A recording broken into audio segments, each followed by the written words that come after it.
स्वस्थ सिद्धांत प्रसारण में आपका स्वागत है। परमेश्वर की स्तुति हो कि हम प्रार्थना के विषय पर लगातार सुधारने वाली शिक्षा को इस कार्यक्रम के जरिए सीख पा रहे हैं।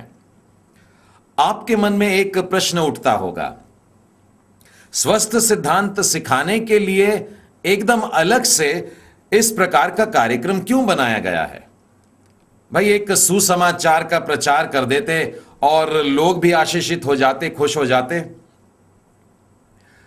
इस प्रकार के विचारों को भी मैं शास्त्रों के आधार पर सुधारना चाहता हूं। सिद्धांतों का अध्ययन करना एक मसीही व्यक्ति के लिए या कलीसिया के लिए यह विकल्प की बात नहीं है, कोई पर्याय नहीं है, परंतु यह एक अत्यंत आवश्यक बात है। हम में से हर एक विश्वासी को इन सिद्धांतों पर मनन करना ही है। मैं आपका ध्यान प्रेरितों के काम के दूसरे अध्याय में ले चलता हूं, वो स्थान जहां पर कलीसिया का जन्म हुआ। पिंतकुस्त का दिन है, 120 लोग इकट्ठा है, 10 दिन से करीब ये प्रार्थना में लगे हुए हैं और प्रभु यीशु के द्वारा जो उस बात का वादा किया गया था उस सहायक के इंतजार में बैठे हैं। वचन बताता है अचानक कुछ हुआ, परमेश्वर का आत्मा उंडेला गया और प्रभु के ये सारे शिष्य परमेश्वर की आत्मा से भर दिए गए और आग आकर के उन लोगों पर ठहर गई। और जैसे उन लोगों को सामर्थ मिली थी, वे नई नई भाषाएं बोलने लगे। अब इन लोगों को देखने वाली जो भीड़ थी, कुछ स्थानीय लोग थे, कुछ बाहर के लोग थे, विदेशी लोग थे, और उन लोगों ने जब वहां का दृश्य देखा, बाइबल बताती है वे सब के सब चकित हो गए। लिखा है वे घबरा गए, एक दूसरे से पूछने लग रहे हैं ये क्या हो रहा है। कुछ लोग तो उनका मजाक भी उड़ा रहे थे। लेकिन उस समय प्रभु यीशु का एक मुख्य शिष्य शिमोन पतरस खड़ा होता है और उनके बचाव में शब्द कहता है। पुराने नियम से योएल नबी की पुस्तक में से बोल करके बताता है कि आज जो घटना घटी है, परमेश्वर ने इसके विषय में पहले ही कह दिया था कि अंत के दिनों में मैं अपना आत्मा सब मनुष्यों पर उंडेलूंगा। इसके बाद में पतरस संपूर्ण सुसमाचार वहां के उपस्थित लोगों को सुनाता है। पूरा सुसमाचार सुन करके लिखा है 37वें वचन में, सुनने वालों के हृदय छिद गए और वे पतरस से और शेष प्रेरितों से पूछने लगे, हे भाइयों, हम क्या करें? उनसे कहा गया, मन फिराओ और तुम में से हर एक अपने पापों की क्षमा के लिए यीशु मसीह के नाम से बपतिस्मा ले। और इन्होंने मन फिराया और इन्होंने बपतिस्मा लिया। 41वें वचन में लिखा है, अतः जिन्होंने उसका वचन ग्रहण किया उन्होंने बपतिस्मा लिया और उसी दिन 3000 मनुष्यों के लगभग उनमें मिल गए। कलीसिया में 3000 लोग एक ही दिन में शामिल हो गए। और बपतिस्मा लेने के बाद, कलीसिया में शामिल होने के बाद क्या किया उन्होंने? अगला वचन देखिए, और वे प्रेरितों से शिक्षा पाने। वे तुरंत प्रेरितों से इन सिद्धांतों को सीखना चाहते हैं, वे शिक्षा पाना चाहते हैं। वहां पर 4 बातें लिखी हैं जो नए विश्वासियों ने सीखना आरंभ किया। वे प्रेरितों से शिक्षा पाने और संगति रखने और रोटी तोड़ने और प्रार्थना करने में लौलीन रहे, वे लिप्त रहे। मेरे मित्रों, परमेश्वर का वचन बता रहा है हर एक विश्वासी जिनका प्रभु में जन्म हुआ है, वो इसी खरे उपदेश पर अपना ध्यान लगाए। वो जो कलीसिया में शामिल हैं, उनको सबसे पहले क्या करना है? तो शिक्षा पाना है। पौलुस लोगों को कलीसिया में अगुवे बना रहा था और इस प्रकार का प्रशिक्षण उसने कई लोगों को दिया, और उसमें से मुख्य हैं तीमुथियुस और तीतुस। मैं आपको यह सलाह देता हूं कि पौलुस प्रेरित द्वारा लिखी हुई तीमुथियुस के नाम पहली और दूसरी पत्री, और उसी के साथ साथ पौलुस प्रेरित की जो पत्री उसने तीतुस को लिखा, ये तीनों पत्रियों का खास अध्ययन करिएगा। और इन तीनों पत्रियों में आप रोमांचित हो जाएंगे कि स्वस्थ सिद्धांतों की भरमार है। बहुत सारे संदर्भ हैं जो हमारे मसीही जीवन में हमको प्रतिदिन पालन करना चाहिए, उन बातों के अनुसार हमारा जीवन होना चाहिए। इन पत्रियों में बहुत सारे व्यवहारिक सलाह है, प्रोत्साहन की बातें दी गई है जो वरिष्ठ पौलुस ने तीमुथियुस को दिया और तीतुस को दिया। हे मेरे मित्रों, यह बात स्मरण रहे कि परमेश्वर के सेवकों ने, प्रेरितों ने हमें सिखाया है कि सैद्धांतिक शिक्षाओं पर हम मन लगा के रहें। मैं पहला तीमुथियुस और उसके पहले अध्याय में से आपको बताता हूं। पहले और दूसरे वचन में तो अभिवादन है, मैं तीसरा वचन आपको पढ़कर सुना रहा हूं। जैसे मैंने मकीदुनिया को जाते समय तुझे समझाया था कि इफिसुस में रहकर कुछ लोगों को आज्ञा दे। क्या आज्ञा दे? कि अन्य प्रकार की शिक्षा न दे। यहां पर दो खास शब्दों की तरफ आपका ध्यान खींचना चाहता हूं। पौलुस प्रेरित कहता है मैंने तुझे समझाया था, और अब कहता है मैं तुझे आज्ञा देता हूं। कोई गलत शिक्षा नहीं चलने वाली है। परमेश्वर के वचन की ठोस सैद्धांतिक शिक्षा ही मसीही लोगों को दिया कर। यहां पर कोई सलाह नहीं है, अब आज्ञा दी जा रही है। मेरे मित्रों, मेरे प्रिय विश्वासियों, प्रभु यीशु मसीह पर विश्वास करने वाले लोगों, हम परमेश्वर के वचनों को इस तरीके से सीखें जो परमेश्वर चाहता है, जिनको पकड़ के आज हम लोगों को चलना है। परमेश्वर हमें सुझाव नहीं दे रहा है, आज्ञा दे रहा है कि सही शिक्षा को थाम करके रहें, और इसीलिए गलत बातों का खुलासा होना जरूरी है। अन्य प्रकार की शिक्षा का कोई बखान न करें, गलत बातों को लोगों को न सिखाएं। और इसी बात को ध्यान में रख करके मेरे मित्रों, यह स्वस्थ सिद्धांत का प्रसारण लेकर के हम आपके सम्मुख आए हैं। और अब तक हमने प्रार्थना के विषय पर हाउ नॉट टू प्रे, इसके अंतर्गत हमने 9 पाठ देख चुके हैं। Lesson number 1, do not force God, परमेश्वर पर दबाव न डालें। डू नॉट एक्यूज सेटन, यह दूसरा पाठ था कि हम शैतान पर दोष न लगाएं। Number 3, do not forget the father, तीसरा पाठ था कि हम परमेश्वर पिता को न भूलें। Number 4, do not seek mediators, अपनी प्रार्थना के लिए मध्यस्थों को ना खोजें। Lesson number 5, do not harbour hatred, अपने मन में घृणा को स्थान न दें। Lesson number 6, do not be selfish, अपने आप को स्वार्थी न बनाएं। Lesson number 7, do not be earthly minded, सांसारिक सोच विचार के ना बने। Lesson number 8, do not speak too much, प्रार्थना में बहुत ज्यादा न बोलें। Last week we studied the 9th lesson on how not to pray, प्रार्थना किस रीति से नहीं करना चाहिए। इसके लिए पिछले सप्ताह हम लोगों ने 9वां पाठ देखा, डू नॉट एक्ट आर्टिफिशियली, अपनी प्रार्थना में कोई बनावटीपन को आने न दें। Today we are going to see the 10th and the concluding lesson. आज हम लोग 10वां पाठ जो कर रहे हैं उसके द्वारा इस श्रृंखला का समापन होगा, प्रार्थना किस रीति से ना करें। 10वां पाठ, do not boast in prayer, प्रार्थना में घमंड न करें। मेरे मित्रों, प्रार्थना में घमंड नहीं करना यह प्रभु यीशु मसीह के द्वारा दी गई प्रार्थना के विषय में पहला पाठ था। मैं आपको फिर एक बार पहाड़ी उपदेश में लेके चलना चाहता हूं, मत्ती रचित सुसमाचार और उसका 6वां अध्याय और उसके 5वें और 6वें वचन की तरफ आपका ध्यान लेना चाहूंगा। 5वां वचन कहता है, जब तू प्रार्थना करे तो कपटियों के समान न होना, क्योंकि लोगों को दिखाने के लिए आराधनालयों में, सड़कों के मोड़ों पर खड़े होकर के प्रार्थना करना उनको अच्छा लगता है। मैं तुमसे सच कहता हूं कि वे अपना प्रतिफल पा चुके। परंतु जब तू प्रार्थना करे तो अपनी कोठरी में जा, द्वार बंद कर और अपने पिता से जो गुप्त में है प्रार्थना कर, तब तेरा पिता जो गुप्त में देखता है तुझे प्रतिफल देगा।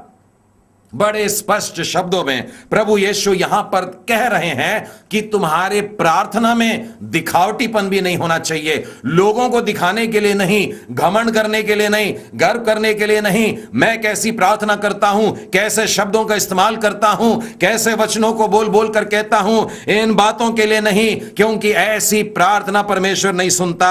लिखा है वे अपना प्रतिफल पा चुके, परमेश्वर से नहीं मिल रहा। लेकिन परमेश्वर जो गुप्त में है वो गुप्त में प्रार्थना करने वालों को उत्तर दे रहा है। जा अपने किवाड़ को लगा ले, अपनी कोठरी में जा करके दरवाजा बंद कर और पिता से जो गुप्त में है प्रार्थना कर, तब तेरा पिता तुझे गुप्त में जो देखता है प्रतिफल देगा। मुझे परमेश्वर के एक सेवक E.M. बाउंड्स का एक वाक्य याद आ रहा है, आपको बताना चाहता हूं। वो कहते हैं secret of prayer is praying in secret.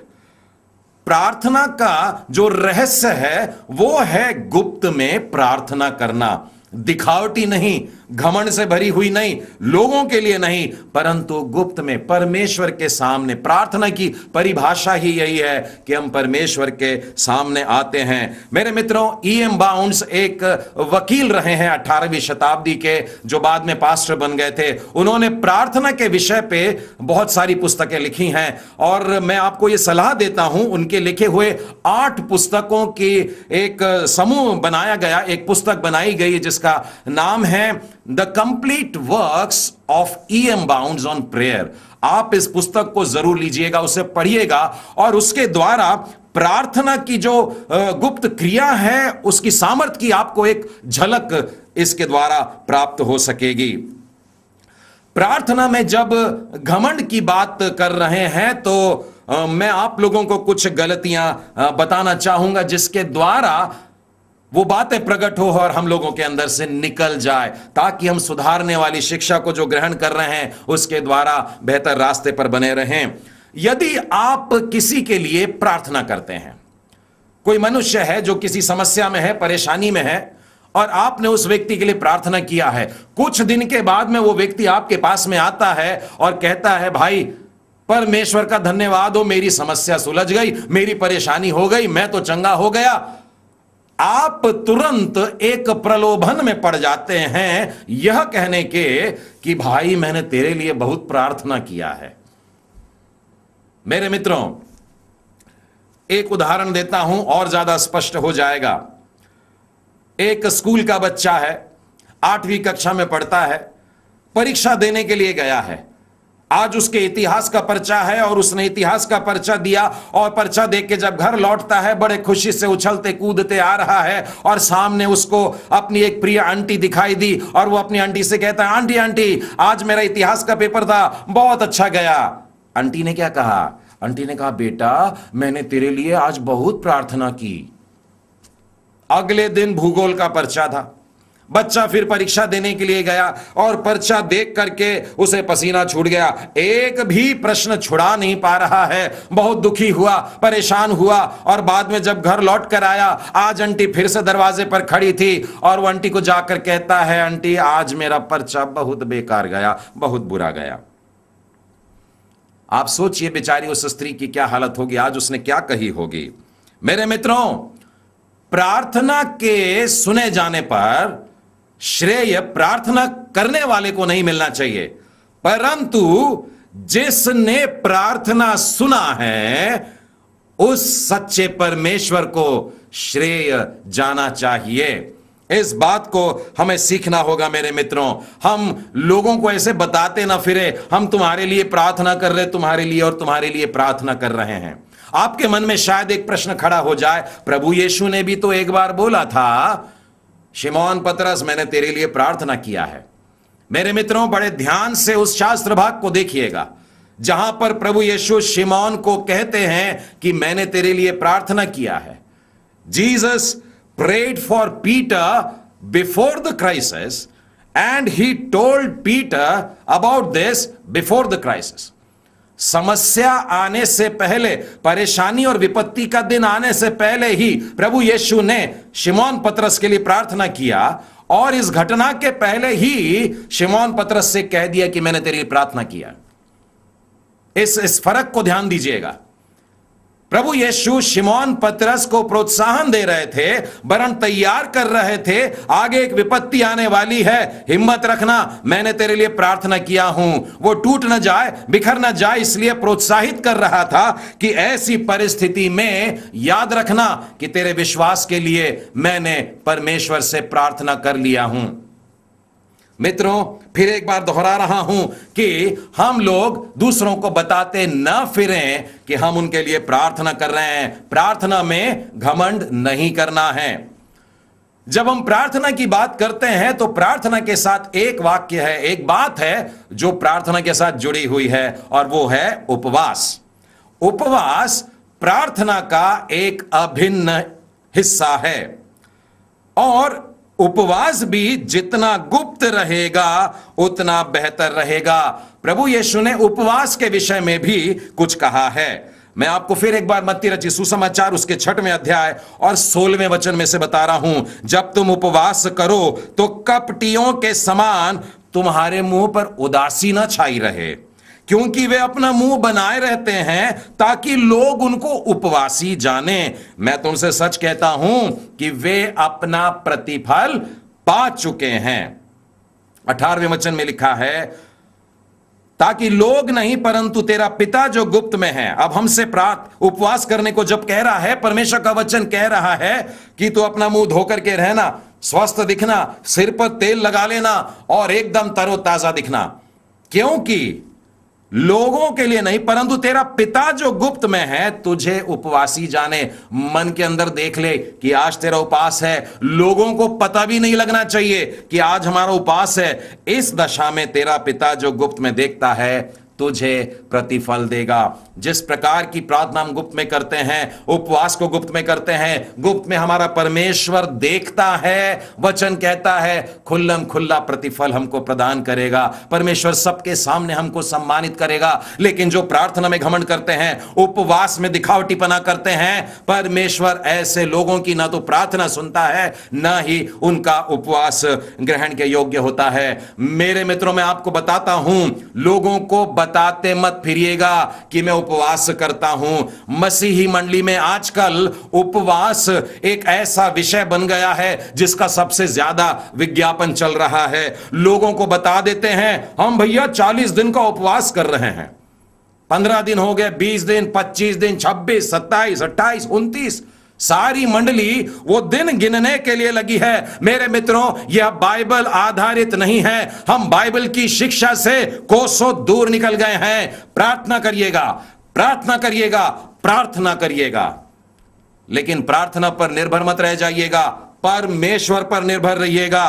प्रार्थना में घमंड नहीं करने का है। मेरे मित्रों, मैं इसका कारण देना चाहूंगा, बड़ा नाजुक सत्य है, ध्यान से सुनिएगा। परमेश्वर ने अपनी इच्छा के द्वारा ही हमको सब कुछ दिया है, वरन हम प्रार्थना में जब उसके सामने आते हैं तो हमारे मांगने से पहले देता है। सच पूछिए तो प्रार्थना के पहले वाक्य के उच्चारण से पहले ही हम उन बातों को पा लेते हैं, हमारी आंखें खुलने से पहले ही हम पा लेते हैं। मैं याकूब की पत्री में आपको लेकर के चलता हूं, और उसका पहला अध्याय और उसके 17वें 18वें वचन में देखिए क्या लिखा है। क्योंकि हर एक अच्छा वरदान और हर एक उत्तम दान ऊपर ही से और ज्योतियों के पिता की ओर से मिलता है। उसने अपनी ही इच्छा से हमें सत्य के वचन के द्वारा उत्पन्न किया है। परमेश्वर ने स्वयं ये पहल किया है, हमने तो केवल प्रत्युत्तर दिया है। मेरे मित्रों, हमारा जन्म जो मसीह में हुआ, परमेश्वर के परिवार में हुआ, कलीसिया में हुआ, आज मैं जो परमेश्वर की संतान कहलाता हूं, वो इसीलिए है क्योंकि पहला कदम परमेश्वर ने उठाया। लिखा है अपनी ही इच्छा के कारण और सत्य के वचन के द्वारा मैं उत्पन्न हुआ हूं। हे मेरे मित्रों, इस बात को ध्यान रहे, प्रभु यीशु ने कहा है तुमने मुझे नहीं चुना, मैंने तुम्हें चुना है। फिर से कहता हूं, प्रभु यीशु ने कहा कि तुमने मुझे नहीं चुना, मैंने तुम्हें चुना है। परमेश्वर ने हमें चुना है, और यही है सही धर्म विज्ञान। आजकल का धर्म विज्ञान मनुष्य केंद्रित होता जा रहा है, लेकिन मैं उस धर्म विज्ञान को जो बाइबल आधारित है उसकी ओर लौटना चाहता हूं। मेरे मित्रों, यहां पर 17वें वचन में स्पष्ट लिखा है, हर एक अच्छा वरदान परमेश्वर की ओर से आता है। मैं आपको इब्रानियों की पुस्तक के 2 अध्याय और 4 वचन में ले चलता हूं। अच्छे वरदान के बारे में बता रहा हूं। परमेश्वर भी अपनी इच्छा के अनुसार चिन्हों और अद्भुत कामों और नाना प्रकार की सामर्थ के काम और पवित्र आत्मा के वरदानों के बांटने के द्वारा इसकी गवाही देता रहा है। परमेश्वर हमें वरदानों से भरपूर करता है। परमेश्वर नाना प्रकार के आश्चर्य कर्मों को चमत्कार करने के, अद्भुत काम करने की बातों से, ऐसे सामर्थ के काम करने की बातों से, वरदानों से हमको भर देता है। परमेश्वर देता है और इसीलिए घमंड मुझे नहीं करना है। यह मेरी प्रार्थना नहीं, परमेश्वर का अनुग्रह है कि मैं इन सारे वरदानों से भरा जा रहा हूं। मेरे मित्रों, बाइबल परमेश्वर की इच्छा के अनुसार समझें, ना कि मनुष्यों की इच्छा के अनुसार। यह भी एक कारण है कि हमें अपनी प्रार्थना में घमंड नहीं करना चाहिए। हमारे मांगने से ज्यादा देने वाला हमारा परमेश्वर है। इफिसियों की पुस्तक और उसके 3 अध्याय में और उसके 20वें वचन में देखिए क्या लिखा है। अब जो ऐसा सामर्थी है कि हमारी विनती और समझ से कहीं अधिक काम कर सकता है। जितना मैंने मांगा है उससे ज्यादा देता है, जितना मैं सोच सकता हूं उससे भी ज्यादा देता है। 21वें वचन में लिखा है, उसकी महिमा होती रहे, पीढ़ी से पीढ़ी होती रहे, युगानुयुग होती रहे। मेरे मित्रों, प्रार्थना के समय मुझे घमंड नहीं करना चाहिए। हाउ नॉट टू प्रे, प्रार्थना किस रीति से ना करें, इस श्रृंखला का आज यह अंतिम कड़ी है। और इसीलिए मैं इन सारी बातों का 10 पाठों का सारांश आप लोगों को देना चाहता हूं। बड़ी रोचक बात है कि ये 10 बातें प्रभु की सिखाई हुई प्रार्थना में जो हमें मत्ती के 6वें अध्याय में मिलती हैं, बड़े संजो के रखी है। आप प्रभु की प्रार्थना को याद करिए। मैं आपके मन में वो तस्वीर को बनाता हूं, वो उन बातों का चित्रण करता हूं किस प्रकार से 10 पाठ आए हैं। पहला पाठ जो हमने सीखा था वो था डू नॉट फोर्स गॉड, परमेश्वर पर दबाव न डालें। यहां पर लिखा है तेरी इच्छा पूरी हो। Lesson number 2, do not accuse Satan, शैतान पर दोष न लगाएं। प्रभु यीशु ने हमें अपनी प्रार्थना में क्या सिखाया है? हमें बुराई से बचा, बस इतना ही। लेसन नंबर 3 हमने क्या सीखा? Do not forget the father, परमेश्वर पिता को न भूलें। प्रभु यीशु ने जो प्रार्थना सिखाई वो यहां से आरंभ होती है, हे हमारे पिता, हमें पिता से प्रार्थना करना है। लेसन नंबर 4 जो हमने सीखा था वो था डू नॉट सीक मीडिएटर्स, अपनी प्रार्थना में हमें मध्यस्थों को नहीं खोजना है। प्रार्थना कैसे आरंभ हो रही है? हे हमारे पिता, तू जो स्वर्ग में है, हमारा पिता है। अब हम सीधे परमेश्वर से बात कर सकते हैं और लिखा है स्वर्ग में, स्वर्ग भी हमारे लिए खुला है। अब हम सीधे अपने परमेश्वर से बात करते हैं। लेसन नंबर 5 जो हमने सीखा था वो था do not harbour hatred in your heart, अपने मन में घृणा को स्थान न दें। लिखा है जैसे हमने अपने अपराधियों को क्षमा किया वैसे ही हमारे अपराधों को क्षमा कर। हमने अपराधियों को क्षमा किया, हमने उनसे प्रेम किया, हमारे हृदय में घृणा को स्थान नहीं देना है। लेसन नंबर 6 जो हमने सीखा डू नॉट बी सेल्फिश, हमने सीखा कि हमें स्वार्थी नहीं बनना है। प्रार्थना में प्रभु यीशु ने हमें क्या सिखाया? हमारे दिन भर की रोटी आज हमें दीजिए, हमारे अपराधों को क्षमा कर और हमें बुराई से बचा, हमें परीक्षा में ना गिरने दे। हमारे लिए प्रार्थना करना है। यहां पर मैं नहीं है, मेरी रोटी नहीं है, परंतु हमारी रोटी के लिए प्रार्थना करना सिखाया। The 7th lesson was do not be earthly minded, सांसारिक स्वभाव के न बने। प्रार्थना में 7 निवेदन हैं और इन 7 निवेदनों में से मात्र एक निवेदन है जो भौतिक बात के लिए है, जो रोटी के लिए है। और तो और एक वाक्य है, तेरा राज्य आए, जैसे मत्ती 6:33 में। पहले हमें परमेश्वर के राज्य की और उसकी धार्मिकता की खोज करनी है, तो ये सारी वस्तुएं हमें वैसे ही मिल जाएंगी। और हमने जो 8वां पाठ सीखा था, do not speak too much, प्रार्थना में बहुत ज्यादा न बोलें। प्रभु की सिखाई हुई प्रार्थना एकदम छोटी सी प्रार्थना है, बड़ी मीठी प्रार्थना है और उसी समय बड़ी वजनदार प्रार्थना है।